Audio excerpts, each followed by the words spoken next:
Good morning प्रिय विद्यार्थियों। पिछले व्याख्यान में हमने अधिनायकवादी जो शासन प्रणाली है उसके अर्थ, परिभाषा और उसके लक्षणों पे चर्चा की। आज हम इस शासन प्रणाली के जो प्रमुख गुण हैं और इसके जो प्रमुख दोष हैं उस पर चर्चा करेंगे कि अधिनायकवादी शासन प्रणाली के कौन कौन से प्रमुख गुण हैं और क्या इसके दोष हैं। देखिए, वर्तमान समय में विश्व के अधिकांश देशों में जो लोकतंत्रात्मक शासन प्रणाली है वो प्रचलित है। हालांकि जो आलोचक हैं वो इस शासन प्रणाली की बहुत सारी कमियां गिनाते हैं कि जो लोकतंत्र शासन व्यवस्था है वो बहुत ही धीमी शासन व्यवस्था है। इस शासन व्यवस्था के तहत निर्णय लेने और उन निर्णयों को क्रियान्वित करने में बहुत सारा समय लग जाता है और जो राजनीतिक दल हैं उन दलों द्वारा इस शासन प्रणाली को अनैतिक या शक्तिहीन बना दिया है तथा स्थानीय और क्षेत्रीय जो हित हैं वो राष्ट्रीय हितों पर एक तरीके से हावी हो जाते हैं, जिससे राष्ट्रीय एकता और अखंडता को खतरा उत्पन्न होता है। जो लोकतंत्रात्मक शासन व्यवस्था है उसमें भ्रष्टाचार, समय का और धन का अपव्यय होता है, प्रशासनिक अकुशलता देखी जाती है। तो लोकतंत्र के दोषों को देखकर वो इस बात का प्रतिपादन करते हैं कि लोकतंत्र के स्थान पर अधिनायकवादी शासन प्रणाली को अपना लिया जाना चाहिए, जिसके कारण जो लोकतंत्र में जो कमियां हैं उन कमियों को इस शासन प्रणाली द्वारा दूर किया जा सके। तो हम ये जानें कि अधिनायकवादी शासन प्रणाली के जो प्रमुख गुण हैं वो कौन कौन से हैं, जिसकी वजह से जो इसके आलोचक हैं वो लोकतंत्र के स्थान पर अधिनायकवादी शासन प्रणाली को अपनाने का आग्रह कर रहे हैं। अधिनायकवादी शासन व्यवस्था का जो पहला गुण है वो है शासन में एकता और कुशलता।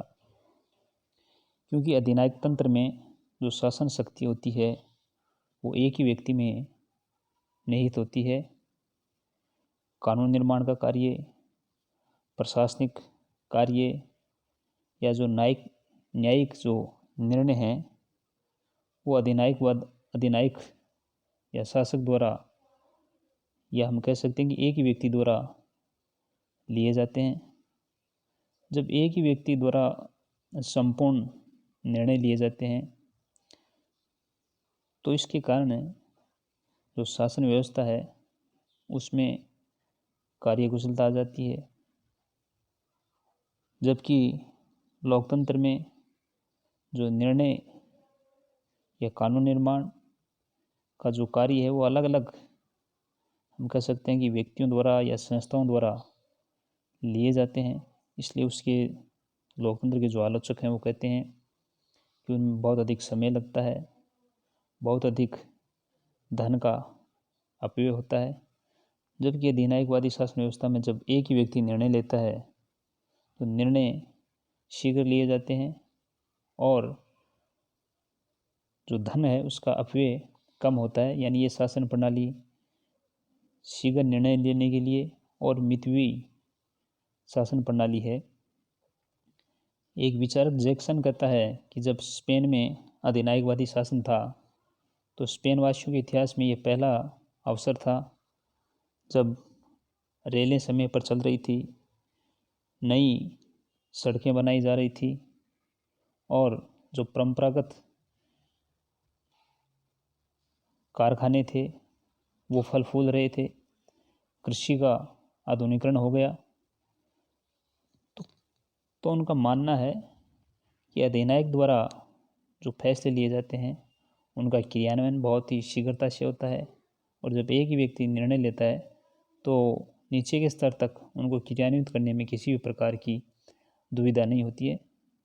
तो इसके अधिनायकवादी शासन प्रणाली के जो समर्थक हैं उनका कहना है कि ये शासन प्रणाली शासन में एकता और कुशलता के लिए जानी जाती है। दूसरा इसका जो प्रमुख गुण है वो है उत्तरदायित्व का विभाजन नहीं। प्रजातंत्र में या लोकतंत्र में उत्तरदायित्व का विभाजन किया जाता है, और जब उत्तरदायित्व का विभाजन हो जाता है तो ये मान के चलिए कि अनेकों का जो उत्तरदायित्व है वो किसी का भी उत्तरदायित्व नहीं होता है। यानी जो उत्तरदायी व्यक्ति है वो दूसरों पर टाल देता है और दूसरा व्यक्ति पहले पर टाल देता है। तो अधिनायकवादी शासन प्रणाली में जो संपूर्ण राष्ट्रीय हितों का संरक्षक होता है वो अधिनायक होता है, और वो अपने कर्तव्यों को बड़े उत्साह से संपन्न करता है, क्योंकि सारा का सारा जो श्रेय है वो अधिनायक हो जाता है। अगर शासन व्यवस्था के संबंध में किसी भी प्रकार का फेलियर होता है तो उसी का उत्तरदायित्व माना जाएगा। जबकि लोकतंत्र में उत्तरदायित्वों का विभाजन होने के कारण जो सरकार का प्रत्येक अंग है या जो मशीनरी है वो एक दूसरे पर टाल कर कोई भी अपना उत्तरदायित्व लेने को तैयार नहीं होता है। तीसरा इसका जो प्रमुख गुण है वो है आपातकाल के लिए सर्वाधिक उपयुक्त शासन प्रणाली है। राष्ट्रीय संकट के समय अधिनायकवादी शासन व्यवस्था बहुत ही शीघ्रता से और साहसिक निर्णय लेने के लिए जानी जाती है, क्योंकि आपात के समय जो निर्णय हैं वो बहुत ही शीघ्रता से और साहसिक कार्य करने की आवश्यकता होती है। तो अधिनायकवादी शासन व्यवस्था में इस प्रकार के निर्णय लिए जाते हैं, जबकि लोकतंत्र में राष्ट्रीय संकट के समय इस प्रकार के निर्णय लेने में समय लगता है।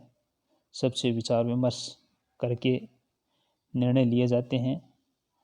तो लोकतंत्र में संकट काल के लिए निर्णय लेने में काफ़ी समय लगता है, जबकि अधिनायकवादी शासन व्यवस्था में जो अधिनायक होता है वो ही देश के चाहे आंतरिक प्रशासन हो या बाहरी प्रशासन हो या विदेश नीति संबंधित कार्य हो, वो बहुत ही तीव्रता के साथ बहुत ही जल्दी निर्णय लेता है। तो इस शासन प्रणाली को संकट काल के लिए उपयुक्त माना जाता है। चौथा इसका गुण हम कह सकते हैं कि ये मितव्ययी है, क्योंकि अधिनायकवादी जो शासन व्यवस्था है उसमें जो प्रशासनिक अपव्यय है वो बहुत कम हो जाता है। इसमें लंबा चौड़ा प्रशासन का प्रबंध नहीं करना पड़ता है, और न ही चुनाव में धन के प्रबंध का या धन का अपव्यय होता है, क्योंकि जो अधिनायक होता है वो लंबे समय तक शासन में मौजूद रहता है। चुनाव की इस शासन प्रणाली में आवश्यकता नहीं पड़ती है। तो जो चुनाव में धन व्यय होता है या लंबा चौड़ा जो प्रशासनिक व्यय करना पड़ता है वो नहीं करना पड़ता। तो इस शासन प्रणाली को मितव्ययी शासन प्रणाली कहा जाता है। अगला जो इसका गुण है वो है देश प्रेम की भावना। अधिनायकवादी व्यवस्था राष्ट्रीय जो भावना है या राष्ट्रीय प्रेम है उसको जागृत करने में बहुत ही अधिक सहायक सिद्ध होती है, क्योंकि ये उग्र राष्ट्रवाद में विश्वास रखते हैं, और शासक वर्ग या जो अधिनायक है वो जनता को अपने नियंत्रण में रखने के लिए उसमें राष्ट्र के प्रति भक्ति भावना को भड़काकर उसी चरम सीमा तक पहुंचा देते हैं, और अपने देश के लोगों में अपनी जाति संस्कृति और देश की जो प्राचीन उसका जो इतिहास है उसका यशोगान किया जाता है। तो राष्ट्र प्रेम या राष्ट्रीय भावना का जो जनजागरण है वो इस शासन प्रणाली में बहुत ही ज़्यादा किया जाता है। ये कुछ अधिनायकवादी शासन प्रणाली के कुछ गुण थे। गुणों के साथ साथ इसके जो दोष हैं वो बहुत ज़्यादा हैं। तो कुछ प्रमुख दोष हम उन पर बात करेंगे। पहला है मानवीय विवेक का ये शासन प्रणाली अंत कर देती है। हालांकि जो अधिनायकवादी शासन व्यवस्था है वो हमें भौतिक सुख सुविधाएं दे सकती हैं, लेकिन भौतिक सुख सुविधाएं ही हमारे मानवीय जीवन का लक्ष्य नहीं है, क्योंकि हम एक विवेकशील प्राणी हैं तो मानव को एक ही ढर्रे पर चलाना या पूर्णतः उसे राज्य के अधीन कर देना मानवीय विवेक का अंत कर देता है। जो मानवीय जीवन का सबसे बहुमूल्य गुण है, यानी इस शासन प्रणाली के अंतर्गत व्यक्ति की जो स्वतंत्रताएं हैं, जो मानवीय विवेक हैं, उसको कुचल दिया जाता है। सब कुछ जो अधिनायक का व्यवस्था है उसके तहत उनके मनमाने आदेशों पर हमें अपना जीवन व्यतीत करना पड़ता है। तो मानवीय विवेक का ये शासन प्रणाली अंत करती है। दूसरा इसका जो दोष है वो है युद्ध को प्रोत्साहन।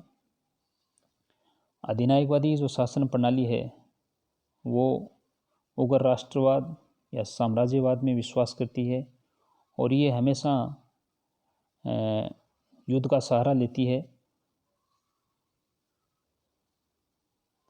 जो अधिनायक हैं वो युद्ध के माध्यम से अपने देश की आर्थिक उन्नति या अपनी महत्वाकांक्षाओं की पूर्ति के लिए औपनिवेशिक विस्तार की नीति अपनाते हैं। तो ये शासन प्रणाली युद्ध को प्रोत्साहन देती है, जिससे विश्व शांति को खतरा पहुंचता है और चारों तरफ युद्ध का वातावरण मंडराता रहता है। अगला जो इसका दोष है वो है शासन शक्ति का दुरुपयोग। अधिनायकवादी शासन प्रणाली के अंतर्गत शासक पे किसी भी प्रकार के प्रतिबंध नहीं होते और वो बिना प्रतिबंध के अपनी पूर्ण शक्ति का प्रयोग करता है।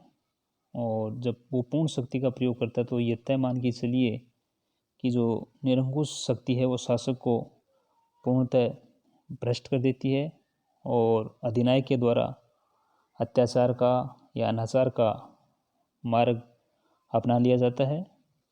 तो शासन शक्ति के दुरुपयोग के माध्यम से इस शासन प्रणाली में जो लोगों की भावनाएं हैं या जो विरोधी लोग हैं उनको कुचल दिया जाता है। और अगला इसका जो दोष है वो है किसी भी योग्य उत्तराधिकारी का आश्वासन नहीं, क्योंकि अधिनायकवाद के अधीन एक अच्छे प्रशासन को लंबे समय तक जारी नहीं रखा जा सकता। तो एक योग्य अधिनायक का जो उत्तराधिकारी है उसकी खोज करना कठिन होता है कि उसकी मृत्यु के बाद कौन शासन व्यवस्था को संभालेगा। और जब योग्य उत्तराधिकारी का पता नहीं होता है तो अधिनायक की मृत्यु के बाद राज्य में अशांति और अव्यवस्था का उदय हो सकता है। तो ये कुछ इसके दोष थे। इसमें संदेह नहीं है कि अधिनायकवाद के अंतर्गत एक ही व्यक्ति के हाथ में जब संपूर्ण शासन की शक्ति होती है तो शासन में कुशलता आती है।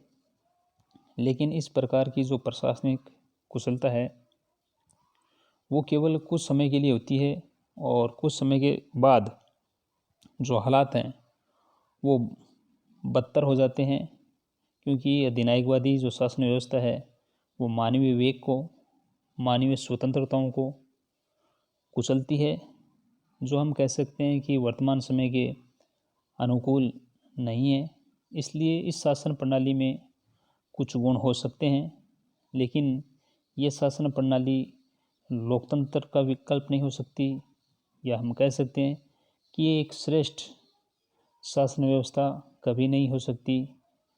और हमेशा ये युद्ध को प्रोत्साहन देकर जो अंतर्राष्ट्रीय शांति है उसको खतरा पहुंचाती है और मानवीय विवेक का अंत करती है। तो हम कह सकते हैं कि कुछ गुणों के आधार पर इस शासन प्रणाली को हम श्रेष्ठ नहीं मान सकते, क्योंकि इस शासन प्रणाली में अनेक जो दोष हैं वो इस शासन प्रणाली के अंतर्गत हैं। तो आज के लिए इतना ही। धन्यवाद।